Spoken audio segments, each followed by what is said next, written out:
Brate, šta je bilo? Gde si ti, čoveč? Kako gde sam? Pa došao sam, čuj si mi rekao. Pa gotovo je, čoveč. Šta je gotovo? Ivano i ja, mislim da ima nekog drugog, čoveč. Opa. Pogodite koji stopa. Opa. Da je suze svoje krila, breskvica bi tvoja bila, a? Da, čoveče, nije mi niđe. Ajde bre, čoveče, šta će ti ona, bre?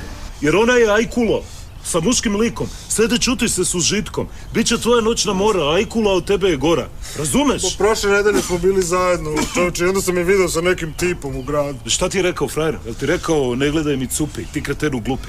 Ide šetaj frajer u svoju desnu cipelu. To rekao, brate? Pa šta pričaš, čoveč? Kako šta pričam, bre? Dobro je da si se nje rešio. Šta će ti ona? Hoćeš da ti rodi sina, kralja kokaina i da ti rodi decu, belu kao sneg.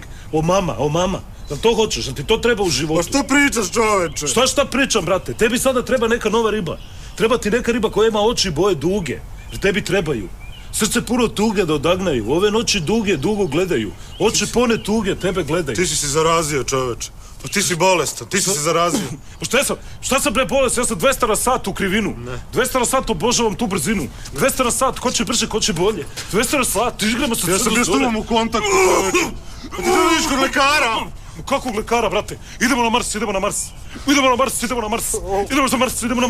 Desit će se tamo neki zeleni i plavi. Desit će se brzo neke promene u glavi. Da li si ikada mene voljela kao tebe ja? Da li si ikada mene voljela? Jer noćas čuvaj se i bolje pazi se.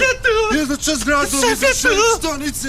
Zato čuvaj se i bolje pazi se. Jer noćas gradom ideš stanice. Čuvaj se. I bolje pazi se. Poštovani gledalci, čudna opaka bolest pojavila se nijotkuda i širi se neverovatnom brzinom. Stručnjaci još uvek ne mogu da utvrde kako ona nastaje, ali ono što se za sada pouzdano zna jeste da je jedan od glavnih simptoma nekontrolisano ponavljanje reči pesama nastao 90. godina na prostorima Srbije. Također se pouzdano zna da napade i centralni nervni sistem. Sa lica mesta vaša reporterka Milka Ostojić. Brigu na veselje pevaj, tako je najbolje.